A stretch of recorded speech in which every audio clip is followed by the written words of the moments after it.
Okay. Um, yeah. So this is a quick video, and I want to talk through Pathfinder, and specifically what we're looking at pre-patch notes, dev manifesto state of Pathfinder. And I want to talk about a couple of different parts, but let's first recap. Master Alchemist removes an elemental ailment when you use a flask. It doesn't provide you any temporary immunity, right? So if you are getting shotgunned and you survive, which you had a pretty good chance of doing, you can actually trigger flasks very frequently after each other, right? Because you have no immunity if you use this to remove your ailments. So if you just have a flask that triggers when you get shocked, then combined with this node, you would be able to, trigger the flask, remove the ailment, then you can get shocked again, trigger the flask, remove the ailment, and then your flask is going to be empty. So there's a little bit of an issue with the way that this removal works. And that's the same as Master Surgeon, right? So Master Surgeon removes bleeding when you use a flask, and you can remove corrupted blood when you use a flask. Again, no immunity built into this. Because there's no immunity built in, it's very important for people who rely on these two nodes to trigger flasks very frequently, right? And preferably trigger these flasks when you're being hit or within a few hits, because if you can do that, then the amount of time you are potentially shocked, bleeding, corrupted blooded goes down.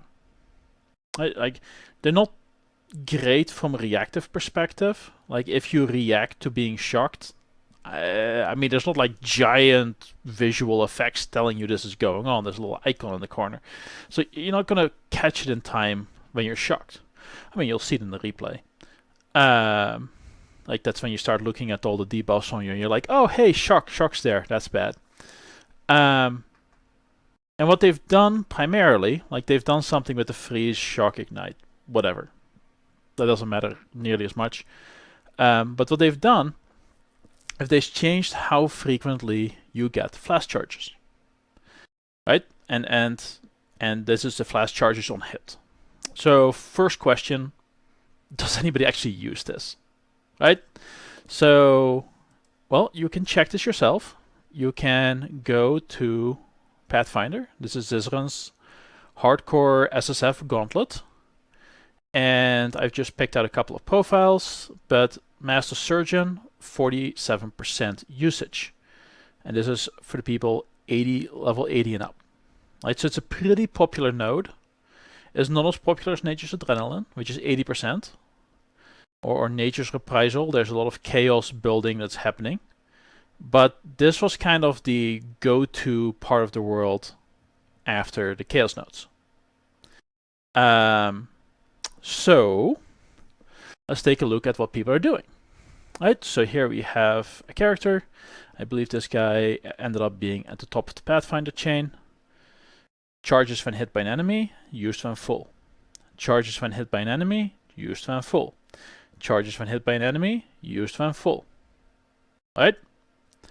And yep, it does allocate the node Master Surgeon, which provides you with this life recovery when you're being hit, right? So if you suffer a lot of small hits, you're in a pretty good spot. Let's look at the next guy. I believe this is a top toxic rain person. This one has charges when hit by an enemy and when used full, charges when hit by an enemy and used when full. Again, this one doesn't actually have a instilling orb on it yet. We'll talk about that in a second. But you can see that they started crafting their flasks specifically for this purpose. Next guy. This one is a poisonous concoction. This one is using the reuse at end of flask effect. Except for this guy, which is still used when full. And when we look at his tree, he doesn't have either of the two things allocated which give you benefits whenever you use a flask. I'm going to assume it's a bunch of he's. Hopefully I'm wrong. Next one. This one's the explosive arrow. The top explosive arrow. 7 charges when hit, used when full. 7 charges when hit, used when full, 7 charges when hit, used when full, and 6 charges when hit, used when full. Right, so again, it's this defensive layer that is being used. And as you can see, he is actually allocating both of these nodes, so he has the ability to negate elemental ailments most of the time, very quickly, and also bleed and corrupted blood. So this is a pretty popular way to play the game. Right? These are the people who are in the top 10, or well, probably more than 10. Most of them are using this defensive layer in Pathfinder because it's really good. In a way, it's also silly good. But there's a couple things that make it a little bit rough. Because one of the things that you'll notice is that not everyone actually had allocated of enchanted all the flasks. Some people did, some people did not. Let me remove this text.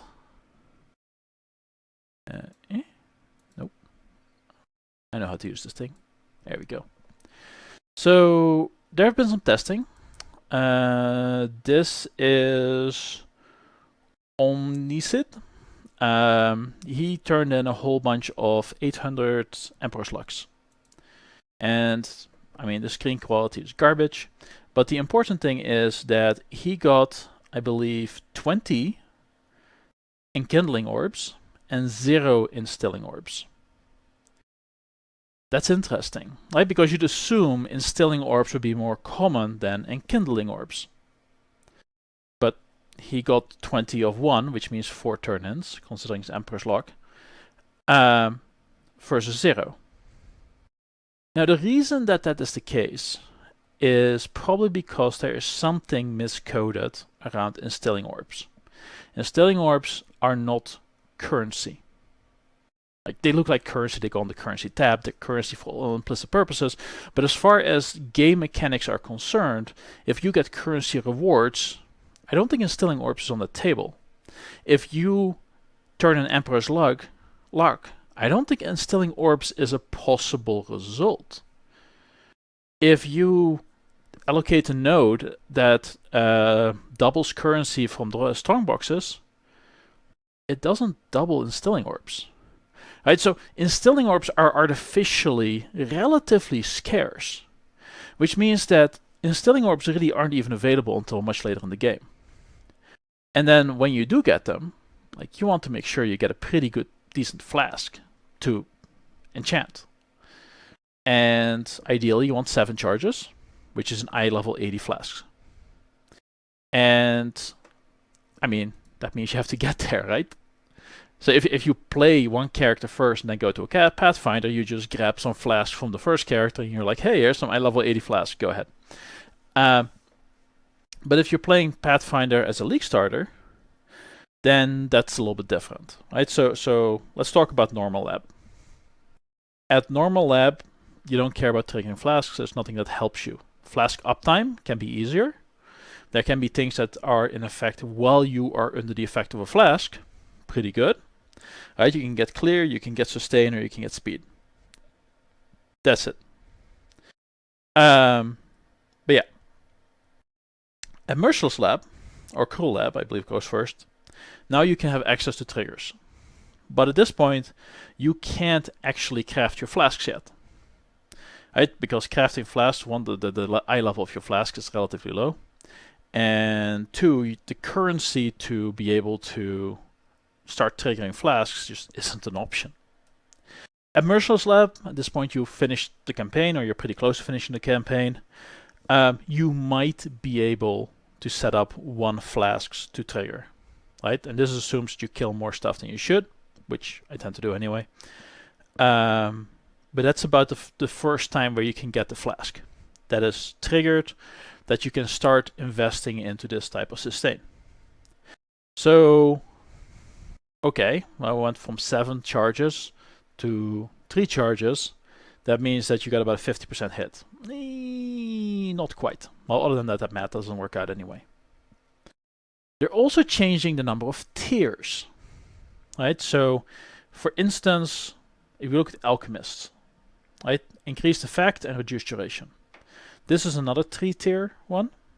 So chances are we're going to have the same 3 tiers. 1 charge is up to 20, as at level 20. 2 charges will probably be at level 50, and then 3 charges won't be until level 80. So you don't have access to these 3 charges when you're playing a Pathfinder as your League starter. You're only going to have access to 2 charges. So the real comparison isn't 3 charges to 7 charges, it's 2 charges to, where is the information right now? 6 charges. Right, so it's not halved, it's taken out by 2/3. And if we're just talking about the healing, right, just talking about the Master Surgeon 6% life when you use a flask, then this will become effectively 2% life when you use a flask, right? Compared to old world, right? Because your flasks are always up as a Pathfinder. Usually your flasks are just up. That's the benefit of the class. But what they've done is that until you can get higher level, your recovery from this node is effectively cut by 2/3. On the other hand, they also removed a lot of the ability for you to remove ailments. And honestly, that would still be better. Right? Because what happens in effect is you just spend more time under the effect of ailments. You spend more time frozen, getting hit more frequently because of it. You spend more time ignited. You spend more time shocked. Right? Because you spend more time under the effect of ailments, this node is getting a pretty hard hit when it comes to reducing the number of flask charges you can gain, plus the auto-triggering flasks. You also spend more time being bleeding, and you spend more time under the effect of corrupting blood. Right? Like all of these things, you just have significantly more time that you are under these effects. And that more time is significant. Because you start looking at like every other hit charging your flasks to now every 6th hit charging your flasks, which isn't a big deal when you have 5 flasks or 4 flasks that auto trigger, right? Because you still have frequent triggers, but at that point you're level 80.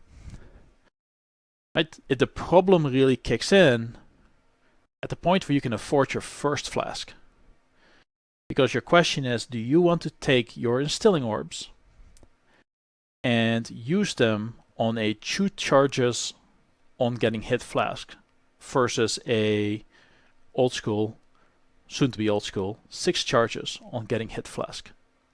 That's a pretty rough trade-off. Right? Because if you wait until level 80, you can get flasks that could roll mods that are 50% better. That's huge. But you have to get to level 80, and that means you have to get to level 80 without being able to really leverage Master Surgeon or really being able to leverage Master Alchemist, regardless of the additional investment. Right, so the flask charges on being hit business is pretty impactful for Master Alchemist and Master Surgeon. Much more so than the change to Master Alchemist or the change to Nature's Boon. Right? You can look for yourself. Most of the people who are at the top of the ladder for the gauntlet, and this has been true for a while, are all using the same tech. They're all using use when full along with recovery when you use a flask.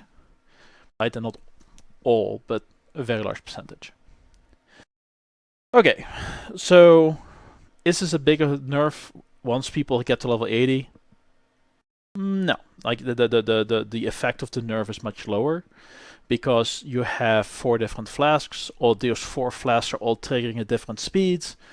It becomes more relevant that you have a chance for your flask not to consume charges, right? Which means that they will trigger multiple times after each other. Now they don't auto-trigger, right? This is something to be aware of. If you have 3 charges on getting hit in a flask, and the flask is full, and it triggers, then it's still full. Then when you get hit again, or your flask gains every 3 charges every 3 seconds triggers, it checks the value of how much charges are in the flask. It says, oh, hey, you're full. It triggers again. Then it can, of course, you have a chance of it not being used again.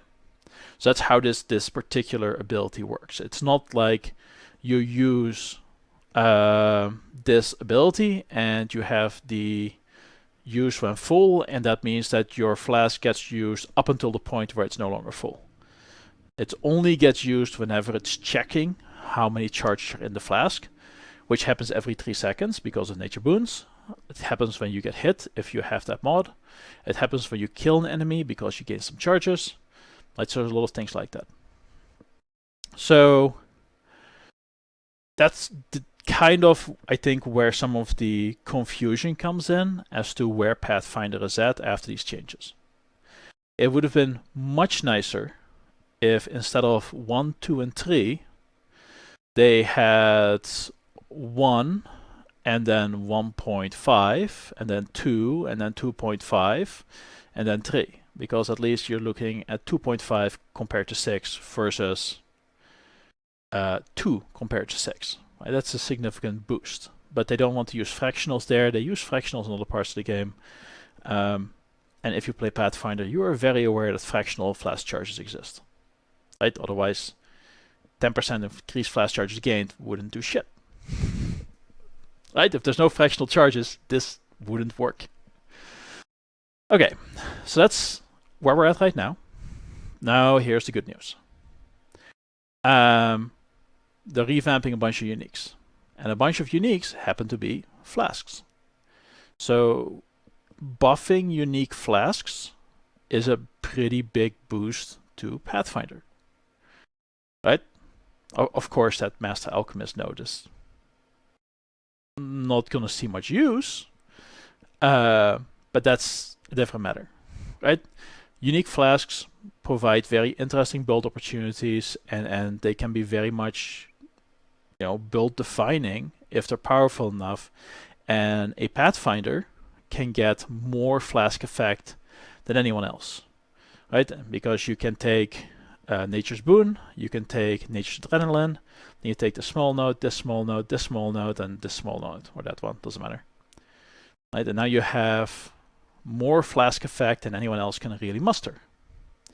This thing's 25% total, right? Because it's 1, 2, 3, 4, 5, 6, 30%. Yeah. So that's interesting, right? So the patch notes can really change things, but it's going to be a pretty massive change to the way that Pathfinders are played. Now, there's other things that can change. For instance, they can fix the coding on Instilling Orb, and you actually get a reasonable number of Instilling Orbs, and you feel comfortable using them on a less than ideal flask. Right? That would help out too.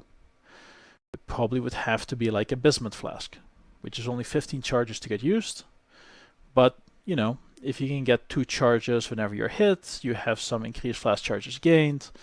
You only have to get up to 15 charges. You might still be able to make Master Alchemist and Master Surgeon work in that combination.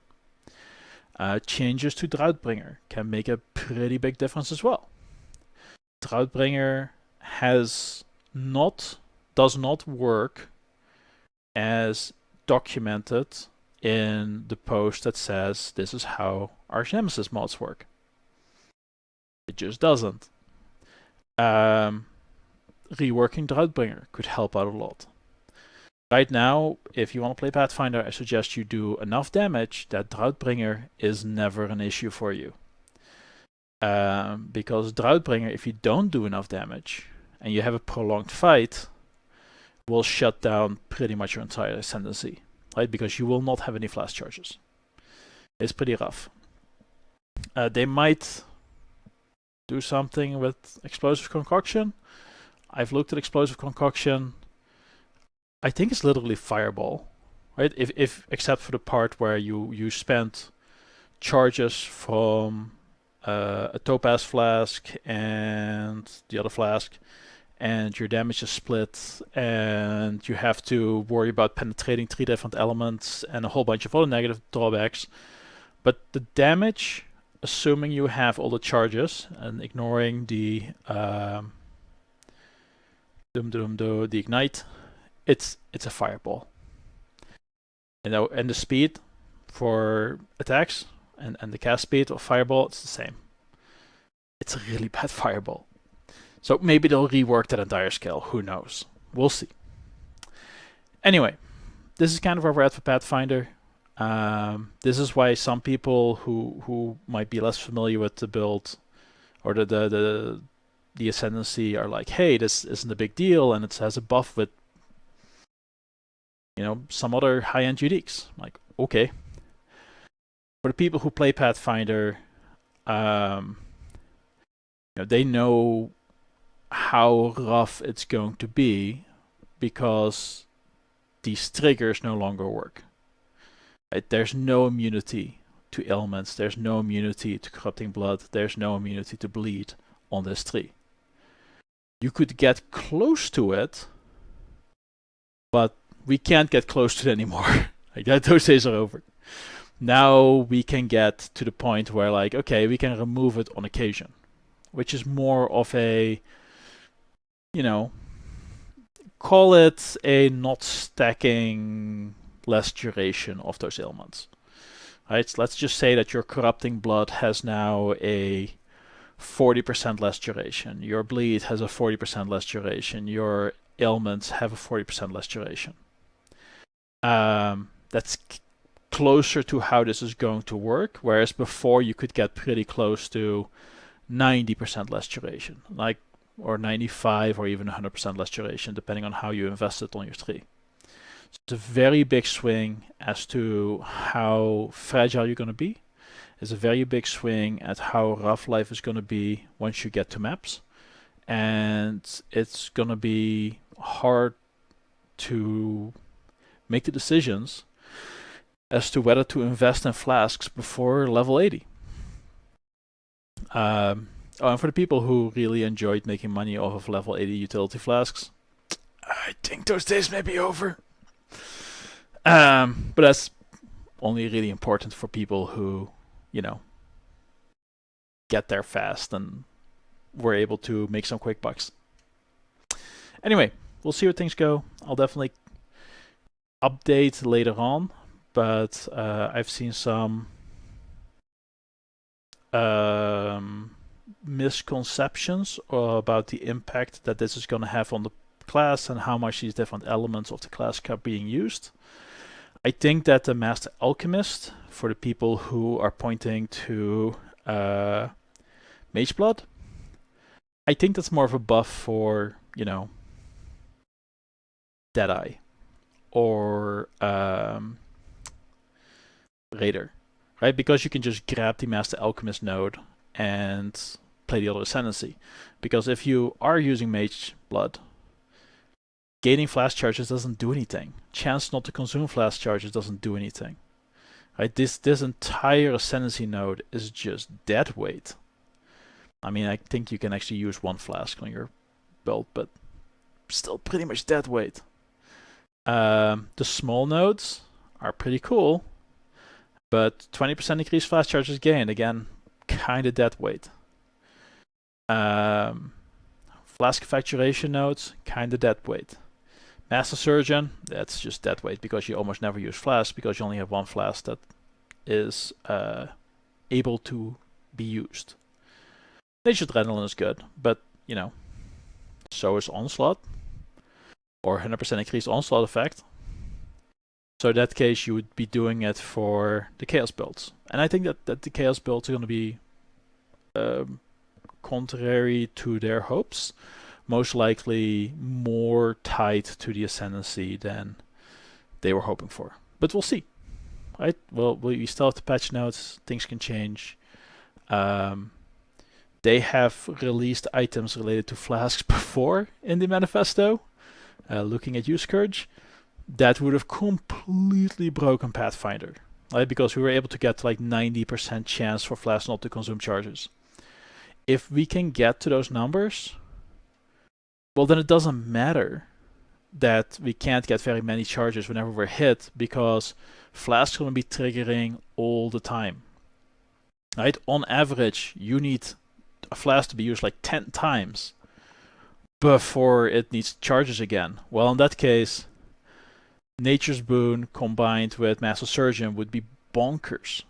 Now they decided to remove that unique or rework that unique significantly prior to go live, but they have looked at adding more sources of chance for flasks not to consume charges.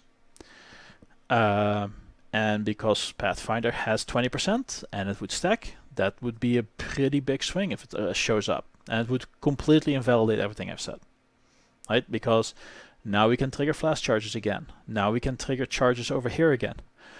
Of trigger flasks over here again, which again makes these flasks super potent.